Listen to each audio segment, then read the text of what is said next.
மானிய கோரிக்கைகள் மீது விவாதம். தற்போது 2 மானிய கோரிக்கைகள் விவாதத்துக்கு வைக்கப்பட்டுள்ளன.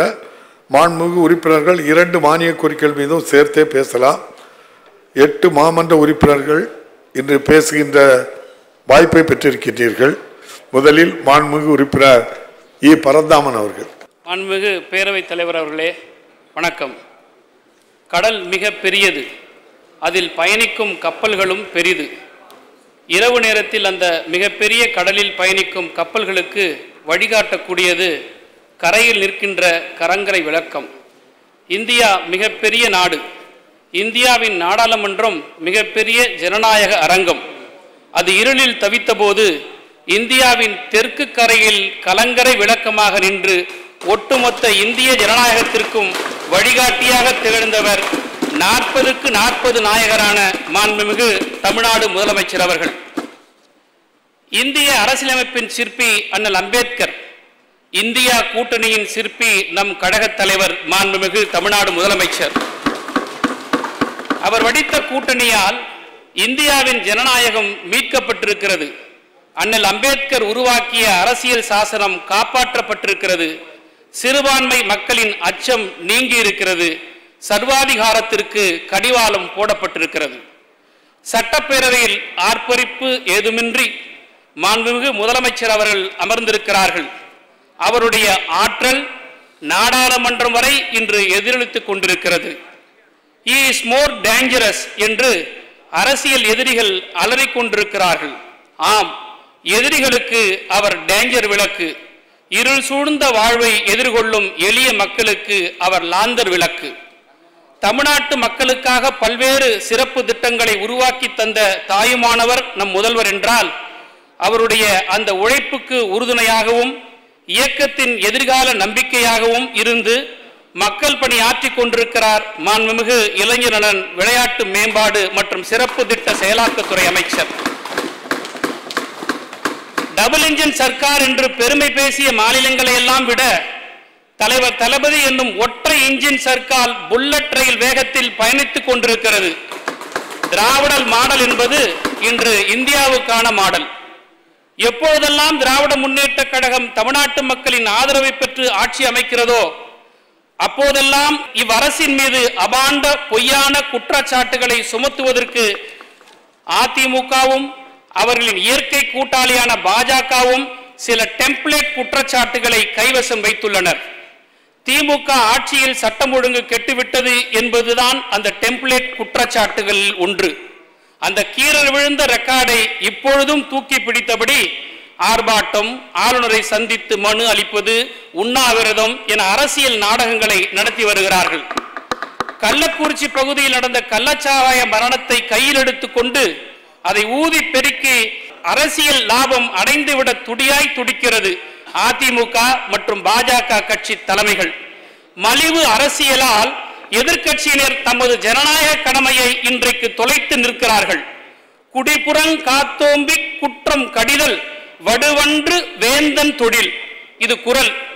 குடிமக்களை பாதுகாத்து துணை நிற்பதும் குற்றம் செய்தவர்கள் யாராயினும் தனக்கு இழுக்கு வரும் என்று கருதாமல் தண்டிப்பதும் அரசின் கடமையாகும். இக்குறளுக்கு இணங்க கள்ளச்சாராய மரணங்களுக்கு காரணமான குற்றவாளிகள் மீது கடுமையான நடவடிக்கைகளை எடுத்து வரும் நமது முதல்வர்கள் பாதிக்கப்பட்டவர்களின் துயர் துடைக்கும் நடவடிக்கைகளும் தாயுள்ளத்தோடு எடுத்து வருகிறார்.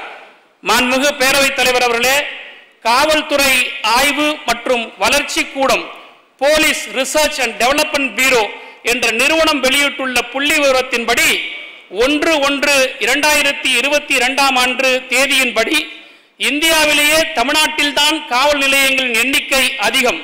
தமிழ்நாட்டில் சட்டம் ஒழுங்கு காவல் நிலையங்கள் 1309, அனைத்து மகளிர் காவல் நிலையங்கள் 241, போக்குவரத்து காவல் நிலையங்கள் 280 என மொத்தம் 1877 காவல் நிலையங்கள் உள்ளன. சட்டம் ஒழுங்குக்கு ஒரு ஆய்வாளர் பணியிடம், குற்றப்பிரிவுக்கு ஒரு ஆய்வாளர் பணியிடம், பொருளாதார குற்றப்பிரிவு, மகளிர் காவலர் நியமனம், காவலர் சீருடை மாற்றம், காவலர் கூட்டுறவு சங்கம் மற்றும் சிறப்பாக பணியாற்றும் காவலருக்கு அண்ணா பதக்கம், தமிழ்நாடு முதலமைச்சர் காவலர் பதக்கம் ஆகியவை 1969 முதல் ஒவ்வொரு ஆண்டும் வழங்கப்படும் நடைமுறையை இவையெல்லாம் முத்தமிழறிஞர் தலைவர் கலைஞர் ஆட்சியில் உருவாக்கப்பட்டு நடைமுறைப்படுத்தப்பட்டு வருகின்றன. மேலும் குற்றம் நடைபெறுகிற போது எஃப்ஐஆர் போட வேண்டும் என்று சொன்னால் அங்கேயே போட வேண்டும் என்ற இந்த நிலைமையை மாற்றி தமிழ்நாட்டில் எந்த இடத்தில் வேண்டுமானாலும் போடலாம் என்கின்ற சீர்திருத்தத்தை கொண்டு வந்ததும் முத்தமிழறிஞர் தலைவர் கலைஞர் தான். காவல்துறையை நவீனப்படுத்துவது, குற்றத்தடுப்பில் மற்றும் புலனாய்வில் அறிவியல் பூர்வமான அணுகுமுறையை மேற்கொள்வது, காவலர்கள் மற்றும் அவர்களது குடும்பத்தினரின் நலனை பேணுவது, மேம்படுத்துவது ஆகியவற்றில் அதிமுக ஆட்சிகளை விட கழக அரசுதான் முன்னோடியாகவும் ப்ரோ ஆக்டிவாகவும் செயல்பட்டு வருகிறது. இதுவரையிலும் தமிழ்நாட்டில் அமைக்கப்பட்ட போலீஸ் கமிஷன்கள் அனைத்துமே கழக ஆட்சியில்தான் உருவாக்கப்பட்டது என்பதை இந்த மாமன்றத்தில் பெருமையோடு சொல்லிக் கொள்கிறேன். நம் முதல்வரின் ஆட்சியில் ஓய்வு பெற்ற நீதியரசர் சி.டி. செல்வம் தலைமையில் போலீஸ் கமிஷன் அமைக்கப்பட்டிருக்கிறது.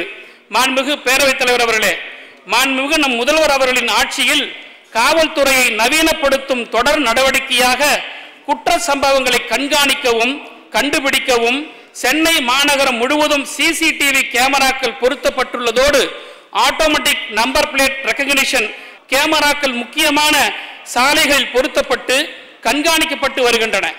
சென்னையில் குற்ற சம்பவங்களில் ஈடுபடும் மற்றும் மது பழக்கத்திற்கு அடிமையாகும் இளம் சீரார்களை கண்டறிந்து அவர்களை நல்வழிப்படுத்த பறவை ஆப், சென்னையை சேர்ந்த ரவுடிகளை கண்காணிக்க பருந்து ஆப் ஆகியவை உருவாக்கப்பட்டு நடைமுறைப்படுத்தப்பட்டு வருகின்றன. காவலர்கள் நல்ல முறையில் ஒழுக்கத்துடனும் தன்மையுடனும் பொதுமக்களை அணுகி அவர்களது பிரச்சனைகளுக்கு தீர்வு வழங்கிட வெல்பீயிங் கோர்ஸ் வகுப்புகள் நடத்தப்படுகின்றன.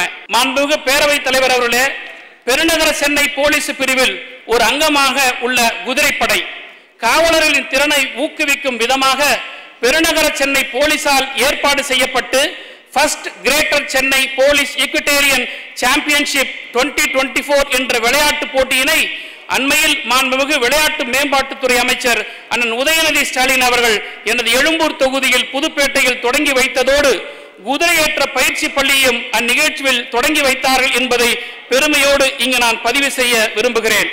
மாண்புமிகு பேரவைத் தலைவர்களே, மாநிலத்தில் உள்ள 1551 காவல் நிலையங்களிலும் 372 சிறப்பு யூனிட்டுகளிலும் CCTNS2 crime and criminal tracking network and system project திட்டத்தை அடுத்த 5 ஆண்டுகளுக்குள் நடைமுறைப்படுத்த மாண்புமிகு தமிழ்நாடு முதலமைச்சர் அவர்கள் 124 கோடி ரூபாய் இந்த பட்ஜெட்டில் ஒதுக்கீடு செய்திருக்கிறார்கள். பொதுமக்களின் நலன் மற்றும் பொது சொத்துக்களின் பாதுகாப்பை உறுதி செய்ய ஸ்மார்ட் காவலர் திட்டம் செயலி அறிமுகப்படுத்தப்பட்டதோடு தளபதி அவர்கள் ஆட்சியை பொறுப்பேற்ற பிறகுதான் 39 மகளிர் காவல் நிலையங்கள், 46 புதிய காவல் நிலையங்கள் உருவாக்கப்பட்டிருக்கின்றன. அனைத்து காவலர்களுக்கும் வாரத்திற்கு ஒரு நாள் விடுப்பு மற்றும் துணை ஆய்வாளருக்கு 15 நாட்களுக்கு ஒரு முறை ஓய்வு வழங்கப்படும். இடர்படி 1000 ரூபாய் உயர்த்தப்பட்டது மாண்புமிகு தமிழ்நாடு முதலமைச்சர்களுடைய பொற்கால ஆட்சியில்தான். காவலர்கள் தங்களது குறைகளை தெரிவிக்க உங்கள் துறையில் முதல்வர் திட்டம் உள்ளிட்ட பல்வேறு நடவடிக்கைகளை காவலின் நலனுக்காக எடுக்கப்பட்டிருக்கிறது. தீயணைப்பு மற்றும் மீட்பு துறைக்கு நவீனப்படுத்துவதற்காக ஏறத்தாழ 373 கோடி ரூபாய் மாண்புமிகு முதல்வர் அவர்களால் நிதிநிலை அறிக்கையில் ஒதுக்கப்பட்டிருக்கிறது. மாண்புமிகு பேரவைத் தலைவர்களே, தமிழ்நாட்டில் பல்வேறு பகுதியில் காவலர் குடியிருப்புகள் இருக்கின்றன. எனது தொகுதியில் கூட ஏறத்தாழ 8 காவலர் குடியிருப்புகள் இருக்கிறது. இந்த காவலர் குடியிருப்புகள் எல்லாம் போலீஸ் ஹவுசிங் கார்ப்பரேஷன் மூலமாக கட்டப்படுகிறது. ஆனால் அவற்றை பராமரிப்பதற்கான ஒரு போதிய திட்டமில்லை. எனவே தமிழ்நாடு வீட்டு வசதி வாரியமும் நகர்ப்புற மேம்பாட்டு வாரியத்திற்கு இருக்கக்கூடிய அந்த ஒரு செயல் திட்டத்தினை அதுபோல போலீஸ் ஹவுசிங் கார்ப்பரேஷனுக்கும் உருவாக்க வேண்டும் என்று நான் கேட்டுக்கொள்கிறேன். அதுபோல் G3 காவல் நிலையம் எழும்பூரில் இருக்கக்கூடிய பெட்டாலியன் பேரக் சமையல் கூடம், இது 1984 கட்டப்பட்டது. இது சிதிலம் அடைந்திருக்கிறது. வெளியில் இருக்கக்கூடிய காவலர்கள் இங்கு தங்கி பயிற்சி பெறுவதற்கான இடம். எனவே இவற்றை இடித்துவிட்டு புதிதாக கட்டித்தரப்பட வேண்டும் என்று நான் கேட்டுக்கொள்கிறேன். இறுதியாக என்னுடைய தொகுதியில் இருக்கக்கூடிய புல்லாபுரம் ஆதி ஆந்திரா குடியிருப்பு, இந்த இடத்தை நான் இந்த கோரிக்கையை நான் இந்த அவையில் பதிவு செய்ய வேண்டும். எனது தொகுதியில் இருக்கக்கூடிய புல்லாபுரம் ஆதி ஆந்திரா குடியிருப்புகளில் உள்ள ஏறத்தாழ 1000 குடும்பங்கள் இருக்கின்றன. இவைகளெல்லாம் ரொம்ப குறுகிய தெருக்கள் இருக்கின்றன. இந்த ஆதி ஆந்திரா குடியிருப்புக்கு மிக அருகிலே போலீஸ் குவார்டர்ஸ் இருக்கிறது. எனவே இந்த போலீஸ் குவார்டர்ஸில் இருக்கக்கூடிய ஒரு சிறு பகுதியை சாலை அமைப்பதற்காக வழிவகை செய்தால் அந்த மக்களுக்கு பேர் உதவியாக இருக்கும் என்பதை இந்த நேரத்தில் நான் கேட்டுக்கொள்கிறேன். மாண்புமிகு பேரவைத் தலைவர்களே, 10 வருடம் பணி முடித்தவர்களுக்கு வழங்கிட வேண்டும். காவல் நிலையங்களில் பெண் காவலருக்கு இப்ப புதுசா கட்டின பில்டிங்லாம் இருக்கு, ஓல்டு பில்டிங் எல்லாம் பெண் காவலருக்கு தனியான அறையும் கழிப்பறை வசதியும் ஏற்படுத்தி தர வேண்டும் என கேட்டுக்கொள்கிறார்கள். அனைத்து காவல் நிலையங்களும் துப்புரவு பணியாளர்கள் நிரந்தரமாகவோ அல்லது தற்காலிகமாகவோ நியமிக்கப்பட வேண்டும் என்று கேட்டுக்கொள்கிறார்கள். மாவட்ட தலைமை காவல் அலுவலகங்கள் எல்லாம் அமைச்சு பணியாளர்களை அதிகப்படுத்த வேண்டும் என்று கேட்டுக்கொண்டிருக்கிறார்கள். இதே போன்று பேரவைத் தலைவர்களே, வானோக்கி வாழும் உலகெல்லாம் மன்னவன் கோல் நோக்கி வாழும் குடி. உலகில் உள்ள உயிர்கள் வாழ்வதற்கு மழை தேவைப்படுவது போல ஒரு நாட்டின் குடிமக்கள் வாழ்வதற்கு நல்லாட்சி தேவைப்படுகிறது என்ற குரலுக்கு இணங்க நல்லாட்சியை வழங்கி வருகிறார் நமது மாண்புமிகு முதல்வர் அவர்கள். இங்கிலாந்து நாட்டை சேர்ந்த பிரபல எழுத்தாளர் சைமன் ஸ்னீக் என்பவர், leadership is not about the next election, it is about the next generation. தலைவர் என்பது அடுத்த தேர்தலை பற்றி எண்ணாமல் அடுத்த தலைமுறை பற்றி எண்ண வேண்டும் என்று குறிப்பிட்டிருக்கிறார். இவ்வாறாக குடிமக்களை பாதுகாக்கும் தளபதி அடுத்த தலைமுறையின் வளர்ச்சியை பற்றி எண்ணும் முன்னோக்கு பார்வை கொண்டவராக, செயல்திறன் படைத்தவராக நமது தளபதி அவர்கள் திராவிட மாடல் என்ற நல்லாட்சியை தந்து கொண்டிருக்கிறார். தமிழ்நாட்டு மக்களின் நம்பிக்கையை பெற்ற தலைவர் மாண்புமிகு முதலமைச்சர் அவர்கள் அந்த நம்பிக்கையை கட்டி காத்திட ஓயாமல் உழைக்கிறார், உண்மையாக செயல்படுகிறார். கடகத்தின் தலைவராக பொறுப்பேற்ற பின் நடந்த தேர்தலில் எல்லாம் வென்ற தலைவர் நம்முடைய மாண்புமிகு முதலமைச்சர் அவர்கள். அதேபோல் நின்ற தேர்தலெல்லாம் வென்ற தலைவர் முத்தமிழறிஞர் தலைவர் கலைஞர் அவர்கள். அடுத்து வரும் தேர்தல்களிலும் வெற்றிகள் தொடரும். இதே அவையில் 200 உறுப்பினர்களை கொண்ட ஆளுங்கட்சியின் முதலமைச்சராக அவர் தொடர்வார். புதிய வரலாற்றினை படைப்பார். வாழ்க திராவிட மாடல். வாய்ப்புக்கு நன்றி கூறி விடைபெறுகிறேன். நன்றி, வணக்கம். இந்த வீடியோ உங்களுக்கு பிடிச்சிருந்தா ப்ளீஸ் லைக் அண்ட் ஷேர் பண்ணுங்க. மறக்காம எங்க சேனலை சப்ஸ்கிரைபும் பண்ணுங்க.